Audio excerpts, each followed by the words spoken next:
Olá, meus amigos. Estamos de volta aqui com uma leitura para vocês bem oportuna, que no nosso último texto a gente falou sobre, a nossa última leitura, né? A gente falou sobre como a obsessão opera, e eu queria dar um exemplo para vocês de um caso de obsessão no qual quem narra esse caso é o espírito de André Luiz, numa psicografia de Chico Xavier e Valdo Vieira.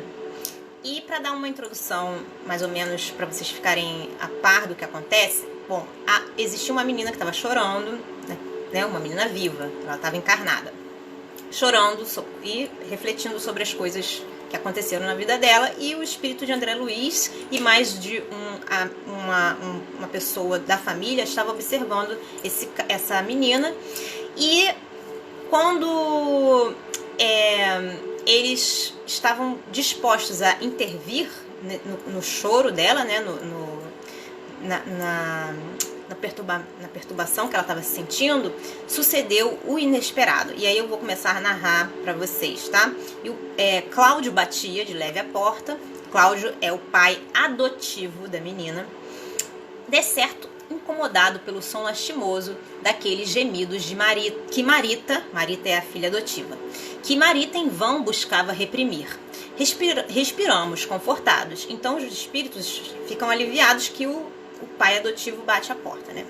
Indubitavelmente, o inquieto coração paternal vinha ao encontro da moça desfalecente, ansiando soerguer-lhe as energias, e nós próprios, através de estímulos magnéticos, insistimos com ela para que atendesse.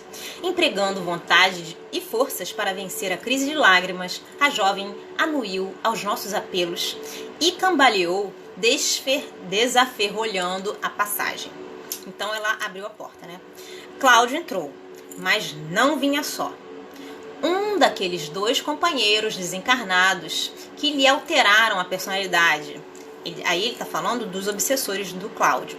Justamente o que se abeirara dele, em primeiro lugar, para o trago de uísque, enrodilhava-se-lhe ao corpo. O verbo enrodilhar-se na linguagem humana figura-se o mais adequado à definição daquela ocorrência de possessão partilhada que se nos apresentava ao exame, conquanto não exprimia com exatidão todo o processo de enrolamento fluídico em que se imantavam. Bom, e afirmamos possessão partilhada. O que é isso? Porque, efetivamente, ali um aspirava ardentemente aos objetivos desonestos do outro, completando-se euforicamente na divisão da responsabilidade em cotas iguais. Qual acontecera no instante em que bebiam juntos, forneciam a impressão de dois seres em um corpo só. Aí ele está se referindo ao momento em que Cláudio estava bebendo uísque. Quer dizer que ele bebe por dois, porque tem ele e o obsessor dele bebendo junto dele. Então, que seria um copo, vai ser a garrafa inteira, por exemplo.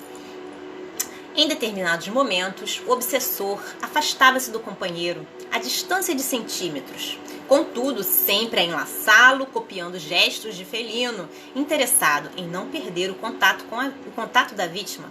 Achavam-se, entretanto, irrestritamente conjugados em vinculação recíproca. Isso conferia ao semblante de Cláudio expressão diferente. O hipnotizador, cuja visão espiritual não nos atingia, senhoreava-lhe sentimentos e ideias, enquanto ele se deixava prazerosamente senhorear. Quer dizer que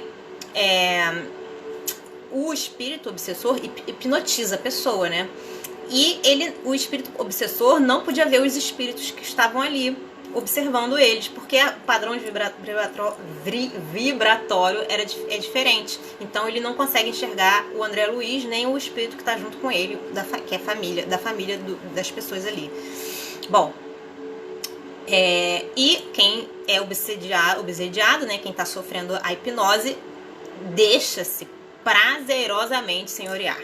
Bom, o olhar obediente do vivo, né, de Cláudio, adquirira a turbação característica dos alucinados. O recém-chegado transfigurara-se. Estranho sorriso franzia-lhe a boca diante das percepções limitadas de Marita. Era ele um homem comum, No entanto, à nossa frente, valia por duas personalidades masculinas numa só representação. Dois espíritos, exteriorizando impulsos aviltados, complementando paixões idênticas, na mesma tônica da afinidade total. Neves, que é o espírito que está com ele, que é da família ali, na qual ele está na casa ali, fitou-me espantado. Mas não era só ele, menos experiente, que jazia transido amarrotado. Nós também, acostumados no plano espiritual aos embates do sentimento, alimentávamos aflitivas apreensões.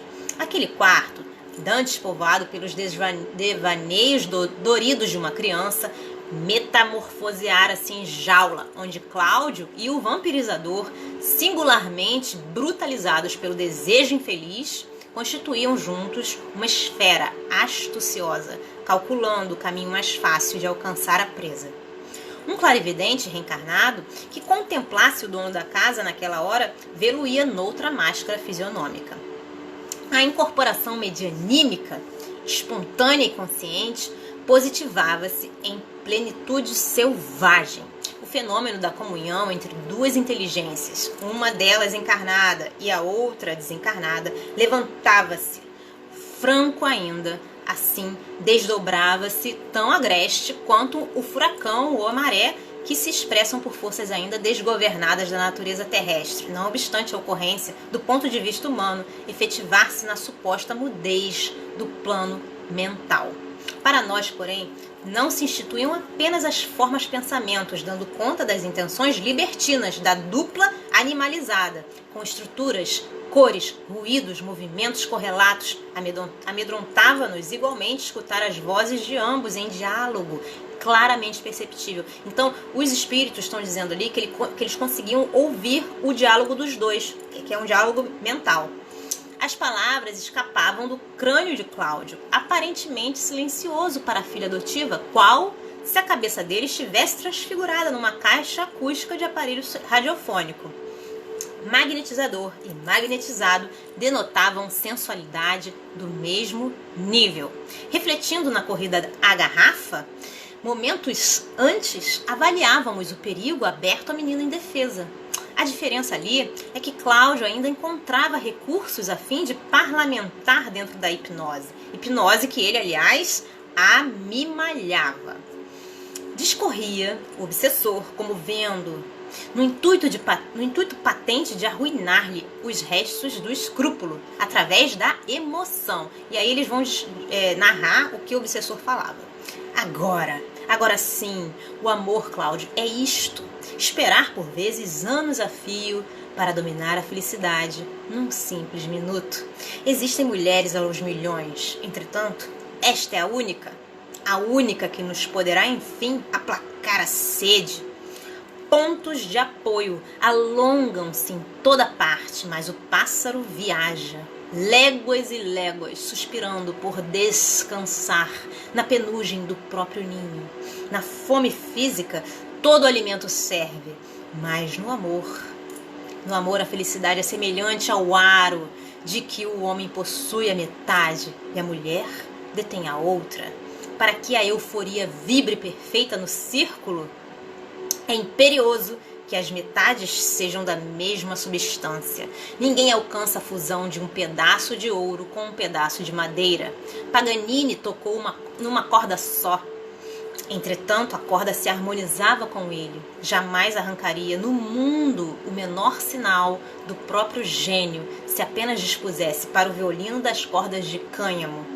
Ainda mesmo que essas cordas o desafiassem a toneladas. Cada homem, Cláudio, para realizar-se nos domínios da vitalidade e da alegria, há de encontrar a mulher magnética que lhe corresponde, companheira na afinidade absoluta, capaz de lhe oferecer a plenitude interior, que transcenda convenções e formas. E aí, em nota, André Luiz fala o seguinte: compreendemos o caráter negativo da linguagem do espírito desencarnado quando em deploráveis condições de ignorância, mas acreditamos seja nossa obrigação consigná-la nestas páginas, ainda mesmo esbatida qual se encontra, prevenindo criaturas sensíveis e afetuosas, que às vezes abdicam impensadamente do próprio raciocínio, arrojando-se em profundo sofrimento moral, em nome do coração. Já volto, vou beber um pouco d'água. Só um instante.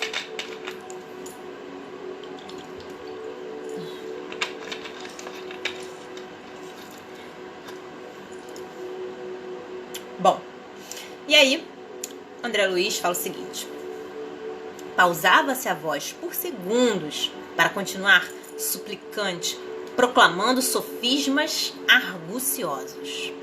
É a mesma voz, tá? Vamos, Marita é nossa, somos homens sequiosos, sofredores. Apiedamo-nos de enfermos abandonados, administrando-lhes remédio seguro. Somos o apoio certo de mendigos que tropeçam às tontas. Acaso merecemos simpatia menor? Os que enlouquecem, esfaimados de ternura, serão piores do que os infelizes a se estirarem na rua por falta de pão?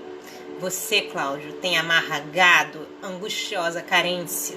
Um pedinte na praça não tem leve pitada de suas aflições. De que valem os vencimentos fartos, experiências de lupanar, quando o amor verdadeiro grita insatisfeito na carne? Você vive no lar, a moda de cão na sarjeta, escoiceado, ferido. Marita é a compensação. O cultivador, porventura, não tem direito ao fruto que amadurece? Você abrigou esta menina nos braços, embalou-a no peito, viu-lhe o crescimento, como quem acompanha a evolução da flor que desabrocha, e acabou descobrindo nela o seu tipo. Não estará você cansado de vê-la e desejá-la ardentemente, todos os dias, resignando-se ao suplício da distância, vivendo tão perto? E aí Cláudio fala assim: criei-a, no entanto, como sendo minha própria filha, suspirou Cláudio, querendo falar para si mesmo. Crendo falar. Filha, insistiu o sedutor, mero artifício social, apenas mulher. E quem assegurará que ela também não espera por seu beijo, com a sede da corça, presa ao pé da fonte? Você não é nenhum neófito. Sabe que toda mulher estima render-se em trabalhosa porfia. E aí, André Luiz continua falando o seguinte: conjeturando-se, dividido mentalmente em duas personalidades distintas, a de pai e a de namorado, Cláudio argumentou, desencorajando-se. Não desconhecia que a moça já se revelara, elegera Gilberto, o rapaz com quem se dava a passeios frequentes. Era impossível que o amasse a ele, Cláudio, em segredo. Não alentava dúvidas. Ciumento, acompanhara-os discretamente em excursões domingueiras, sem que lhe desconfiassem da presença ou do zelo ofendido. Nunca lhes ouvira as palavras, entretanto, apanhara-lhes as ocultas, os gestos equívocos. Admitia-se com razão para convidar o estorvado a compromisso. Calculara, todavia, quando se inclinava a pedir conselho de autoridades policiais, chocara-se com o imprevisto. O homem de prolongada vida noturna passou a esbarrar com a filha em recantos de prazer, não apenas na companhia de Nemésio Torres, o cavalheiro que desempenhava junto dela a função de chefe, mas igualmente com Gilberto, filho em posição comprometedora. Os desregramentos de Marina, a filha dele de verdade, desde muito se haviam tornado para ele em calamidades inevitáveis. A princípio, atormentara-se. Pai, contundido pela licenciosidade em família. Contudo, Márcia, a esposa, ditava os figurinos. Nos primeiros tempos do consórcio, emergira entre ambos a muralha da discórdia que lhes emanava do âmago, em ondas torvelinhantes de aversão instintiva, cuja existência não haviam sequer pressentido de leve antes do casamento. De começo, rixas e discussões, depois a indiferença, o cansaço total um do outro, aventuras unilaterais, cada qual em seu caminho. Marina, a filha, a verdadeira filha, consanguínea, evidentemente seguira a trilha materna, desligara-se dele, classificava a filha em seu juízo de homem por mulher livre, contudo tolerável no lar, enquanto exercesse a profissão que lhe assegurava sustento às fantasias. Em casa, habitualmente, reuniam-se à mesa a esposa, Marina, a filha e ele. A feição de três animais inteligentes, dissimulando o desprezo recíproco, através da convenção ou do xiste. No conceito dele, porém, Marita, que é a filha adotiva, definia-se à parte, flor no ramo espinhoso daqueles antagonismos flagelantes. Afastara intencionalmente na direção do serviço, inventara meios de obrigá-la a tomar refeições em Copacabana para que as picuinhas do círculo doméstico no Flamengo não lhe torturassem o espírito. Espiava-lhe os passos, ouvia-lhe os chefes. Uma vez instalada no exercício da nova condição, ele mesmo, quanto possível, manter-lhe-ia a independência. Amando-a com entranhado carinho mesclado de egoísmo tirânico, feriam-lhe as humilhações que a esposa e a filha não regateavam a ela no trato mais íntimo. Queria para ele com ternura de um pombo e com a brutalidade de um lobo.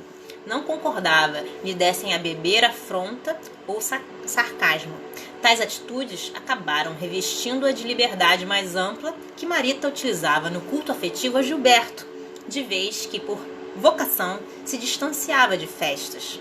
Márcia e Marina, sempre mais absorvidas nas extravagâncias em que se inculcavam por duas irmãs doidivanas, nem deram por isso a ausência dela como que as aliviara de um peso. Certificando-se de que não lhe dobrariam o caráter, acusavam-se felizes por não serem induzidas a suportar-lhe a fiscalização. Embrenhado nos raciocínios que lhe derivavam, rápidos, do ligeiro autoexame sob controle do vampirizador que o influenciava, recordava-se Cláudio que há muitos dias concluíra que Gilberto não hesitava em embair as duas moças e depois de refletir maduramente, resolvera silenciar. Não seria conveniente sopesar as próprias vantagens? Denunciar Marita por jovem ultrajada redundaria em arredar-lhe a confiança. Apontar Marina no páreo significava insultar a filha adotiva, aplicando-lhe temíveis lesões de ordem moral. Ardiloso deixava o tempo correr, achando preferível, a seu ver, fosse Marita machucada pelas circunstâncias. Quando se voltasse para ele, fatigada e desiludida, convertê-la-ia talvez sem dificuldade na amante a que aspirava.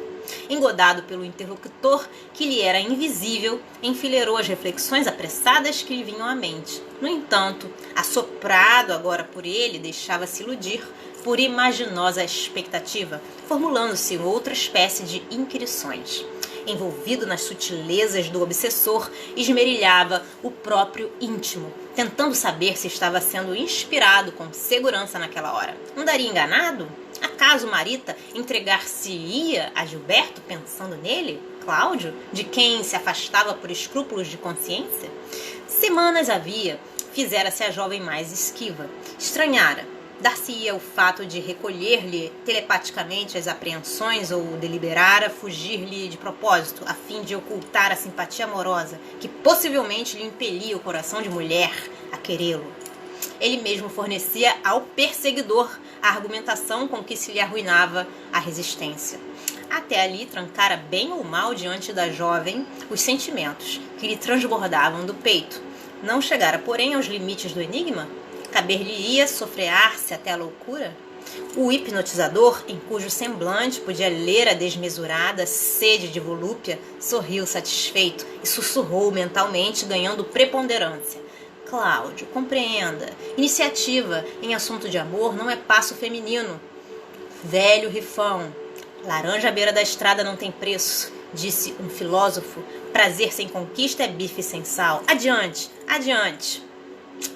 Esquadrinhando o imo do companheiro, a caça de recursos com que o próprio Cláudio se pudesse fortificar a posse magnética, o obsessor por segundos cravou nele olhar penetrante e, de certo, exumando-lhe as desrespeitosas ilusões em matéria de ligação afetiva que ele, Cláudio, embutira na cabeça desde menino, começou a martelar.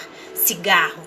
Lembre-se do cigarro e da boca. Marita é mulher igual às outras. Cigarro, cigarro, na vitrina. Cigarro, cigarreira, piteira e charuto não escolhem comprador. A carne é flor desabrochada na terra do espírito, só isso. O cultivador não sabe o que seja a formação essencial do canteiro. tanto quanto desconhece o que está no fundo da planta. Proclamava Salomão que tudo é vaidade, acrescentamos que tudo é ignorância. Entretanto, na superfície das situações e das coisas é possível enxergar claramente. Flor que ninguém colhe é perfume que se perde. Hora de amor desaproveitada vem a ser pétala no estrume. Rosa murcha, adorno para o chão, carne sem viço, adubo para a erva. Aproveite, aproveite.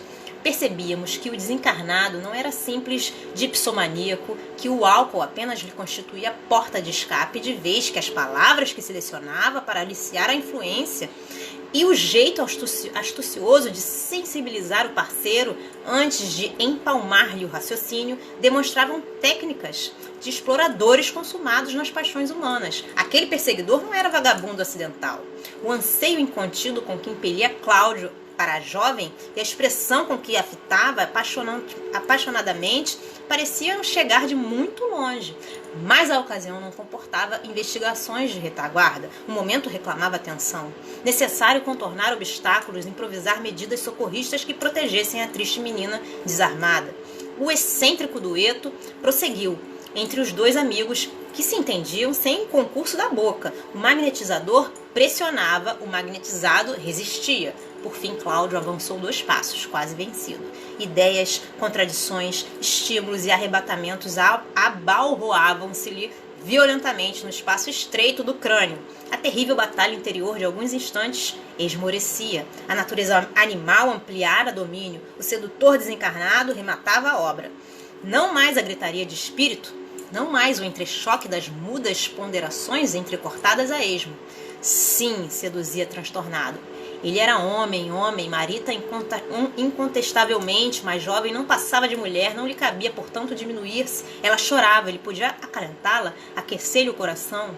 Alucinado de lascívia, envolveu-a em longo olhar, inferindo que não fossem o temor de vê-la fugir em definitivo e o receio de verificar-se por ela própria, desonrado, tomar-lhe-ia o colo entre os braços, qual guri destemeroso buscando desentranhar-lhe a ternura.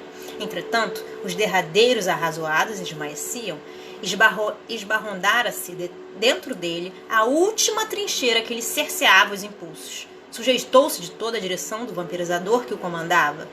Colaram-se, fundiram-se, enfim. E aí é que a obsessão acontece. Marita ergueu para ele os olhos súplices, imitando as atitudes da ave perseguida, para quem não resta outra alternativa que não seja esperar pela piedade do atirador. Jungido ao companheiro infeliz, Cláudio adiantou-se, acomodando-se, assumindo ares de protetor, resolvido a ultrapassar os limites da afeição pura e simples. Pelo que vejo, esse pilantra do Gilberto vem abusando, sussurrou, adocicando a voz. Em seguida, tomou-lhe a destra, pequena entre as suas mãos nervosas, mal disfarçando a lubricidade duplicada que o possuía. A jovem registrou o impacto das forças aviltadas a lhe requisitarem adesão, calando a repulsa. Escutara o apontamento, num misto de estranheza e revolta, mas reprimindo-se, passou a responder, esforçando-se por desculpar o rapaz, atribuindo a si mesmo o desmantelo emotivo.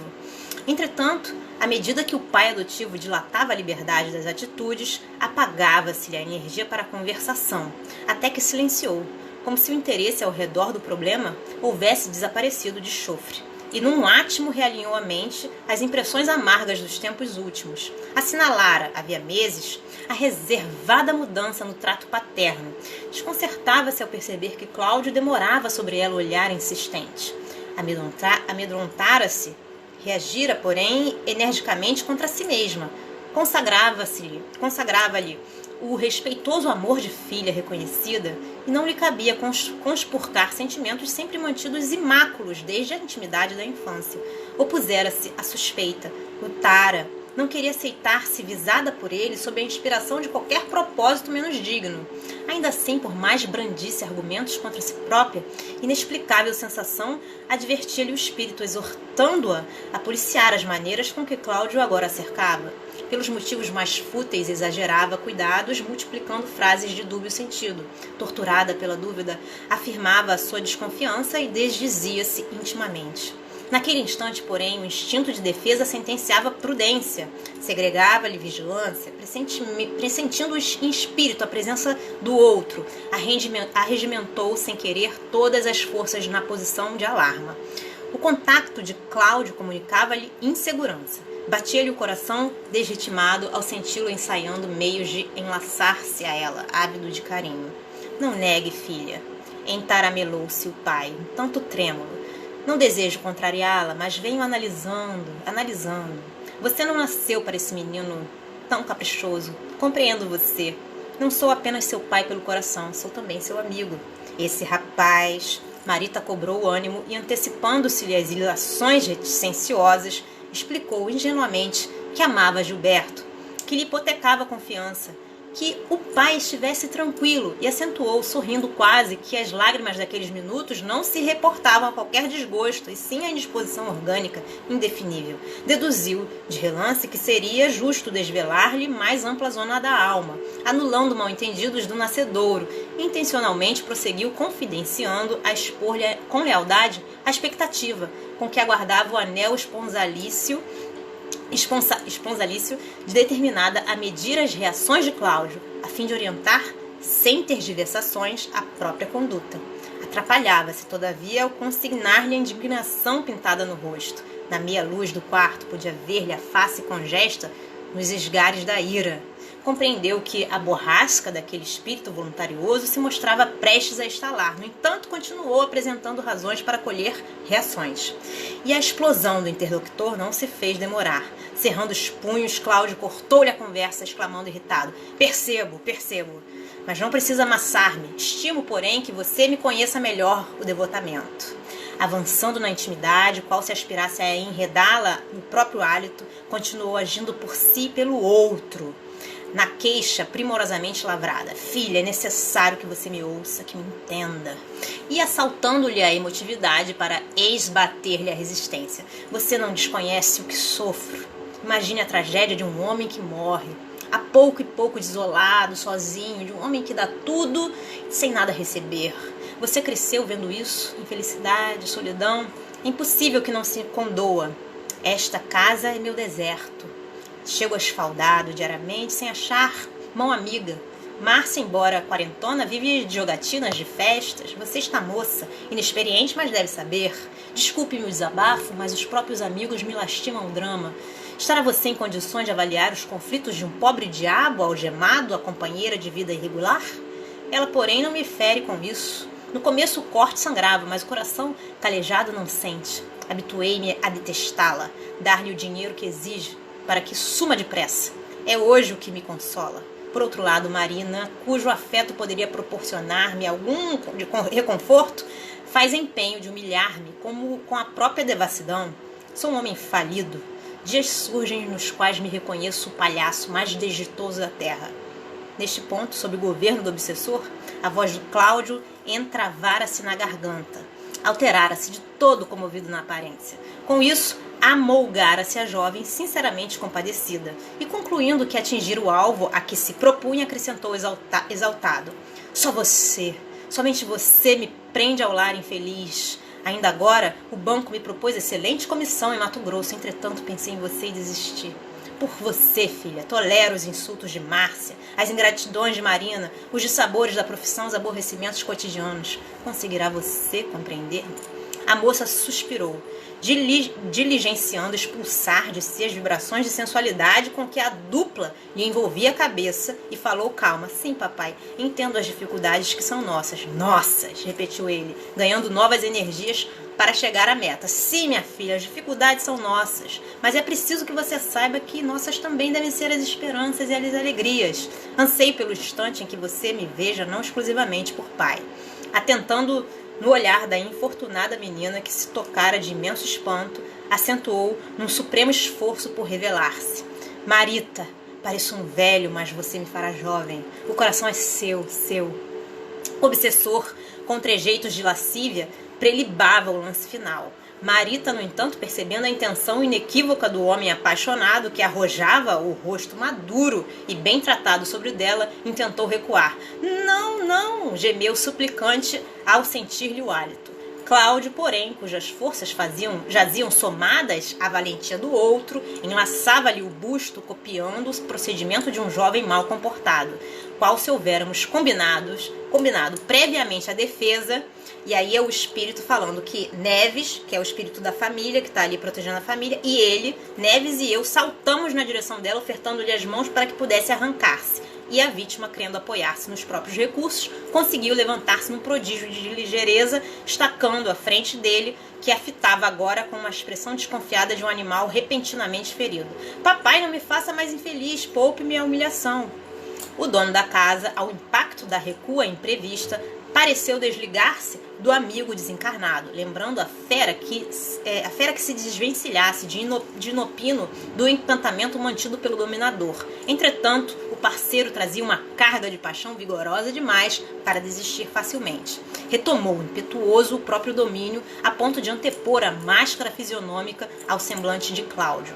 Cerrava os punhos, despedia cólera letal. Estabelecia-se pavoroso conflito na mente de cada um. Num deles, o desapontamento e o desespero, no outro, a malignidade e a agressão. O pai adotivo, carregando o estranho fardo de angústia mesclada de revolta, incapaz de compreender os sentimentos contraditórios que o faziam avizinhar-se da loucura, passou a clamar inconsiderado. Isto é a explosão de muitos sofrimentos acumulados, fiz tudo para esquecer e não pude. Que fazer com esta inclinação que me arrasta? Sou palha no vento, minha filha. Desde que a vi menina, carrego essa ideia fixa. Se eu fosse religioso, eu diria que um demônio mora dentro de mim, um demônio que me atira constantemente sobre você. Em sua presença, quero pensar em você como sendo minha filha crescida em meus braços. Não posso. Li muitos livros de ciência para saber o que se passa, mas o enigma continua. Quis procurar um médico, entretanto, senti vergonha de mim próprio.